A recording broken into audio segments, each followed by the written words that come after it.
move on with the masculinity. So this refers to how much society sticks with and values. It's like traditional male and female roles. High masculinity scores are found in countries where men are expected to be tough, to be provider, and to be assertive. If women work outside the home, they tend to have separate professions from men. So low masculinity do not reverse the gender roles. In a low mass society, the roles are simply blurred.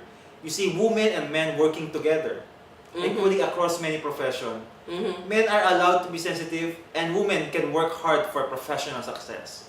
It's like they're having the relationship between the work of men and women. Yeah. So we're talking about that.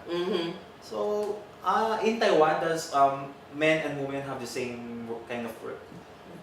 I believe so. Yeah, in the traditional the society, like my mom's age, you know, they have to they cannot use their maiden names. Okay, so for example, my mom married to my husband, my father, so her maiden name is Chen, but my dad's name is Ye. So her name is, you know, after marriage, her name is got Ye Zheng Gui Lai. Okay, and she has to use my father's name. But right now, in my age, most of the girls, most of the women, after they get married, they still keep their maiden names. Okay, very, very few they will use the husband's family names. Okay, and then a lot of the women, I believe, more and more the career women. But still, I know that some women that even they receive the higher education, they still you know, the stay home mom because they want to take care of their children better, you know, to give the better or the more time to give their children the high quality of the education and the life quality. So they choose to stay home. Yes. So we go to the high mass country. So it's Japan. Okay, Japan. So that is the standard country. Standard country. So the characteristics of high MAS countries are men are masculine and women are feminine. So, and there is a well-defined distinguish between the men's work and the women's work. And so Japan is an example. So how can we interact with the people from the high masculinity the culture? How? I think be aware that that male and female roles to be distinct. You should be aware of that. That men should do this work and women should do this work. For example, women cannot drive the truck. Women cannot drive the truck. Yeah, but in some countries you see women are driving trucks like that. But for the high mass country, you should be distinct of the roles of men and women. Okay, and women cannot be the soldier. Women cannot be the police. Yeah. Right? Yeah. And then the man cannot cook at home. Yes. And the man cannot be the caregiver. Yeah, well, that's kind of, that we call the stereotyping in the gender roles, the gender culture. Yeah. Okay, and we need to advise men to avoid discussing the emotion or making emotionally based decision or argument. Why is that? I think men are sensitive with their feelings. Men are sensitive with their feelings? Yeah, they don't want to discuss emotions. They just want to be sensitive or insensitive. I think we just don't want to discuss emotions. Don't want to discuss about the emotion. Yeah. We don't want to be emotionally argument like the girls crying in front of us. Okay, so in the higher masculinity, if the man, you know, bursts into the tears or cry, how people will view them? I think they treated the men as low class men, like because if they see you're crying, they see you're weak. They see you weak. Yeah. Okay, so even you're pretty. You feeling very sad, you're pretty lonely, that you cannot just express it. you need to, men supposedly, you are strong, You are right? strong. And so the women, it is okay. Women can Soft-hearted. so-hearted. Women can cry. Yes. It's okay. And then the men provide the support to the women, right? Okay. Well, that is high masculinity, the culture. Let's talk about the law. Low masculinity. It's a little bit interesting because in the Norway, a woman can do anything a man can do. So a woman can drive a large truck. Women can be a large truck. Yeah. Can you do it in Taiwan? I mean, we can see a woman driving a truck in the police. I think so. Yeah, I know some women police, women soldiers. Yeah, I even know that some of the women's general. You know, it's not easy to get promoted in such a high position, but I do know some women. They are the general in the armies. Yeah. So powerful and successful women are admired and respected.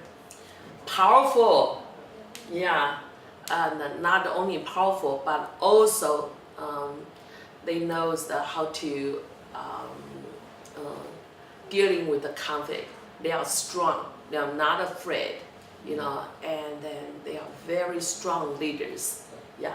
I think some countries some countries have less president.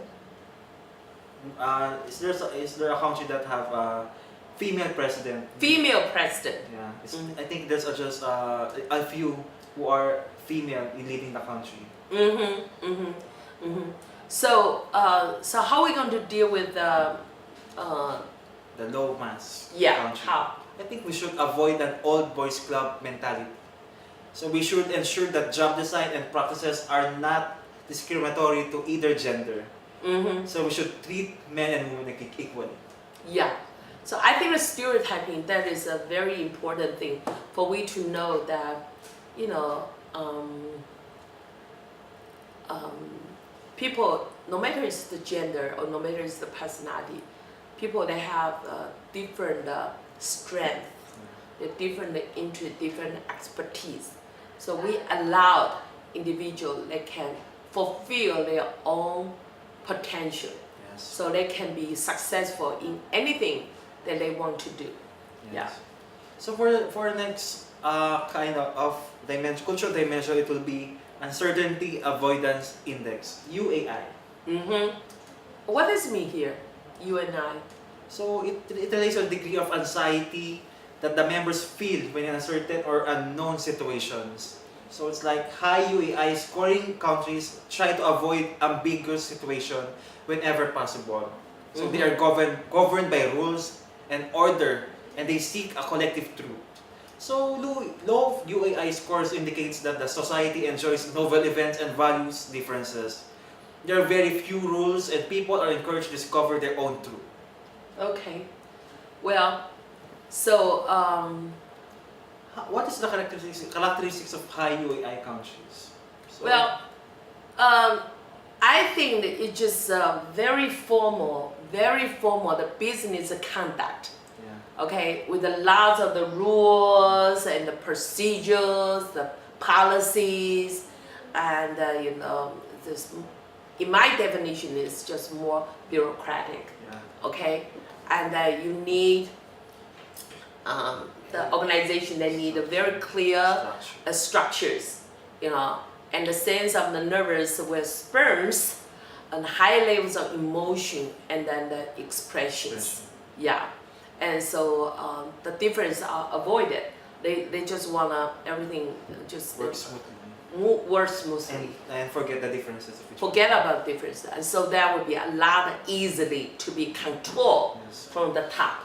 Yes. You know. So I think we should be, in dealing with these people, I think we should be clear and concise about our expectation and parameters with them. So we should also plan and prepare, communicate often and early. We should be provide detailed plans and focus on the tactical aspects of job or project. I think the detail is very important. Very detailed. Yeah, so that people they know that they don't want a surprise. Okay, so you follow the rule, follow the structure, and then provide the detailed information with the plans. Okay, what need to be done, how much money and how much time, that all those information that you provided, more detail, and then they will be lower down their uncertainties, and then the communication can be a lot easy, be done. Okay, and then we can also, I think the communication, not only just through the words, but also through our non-verbal the message. For example, our eye contact, gestures, emotions, the body languages.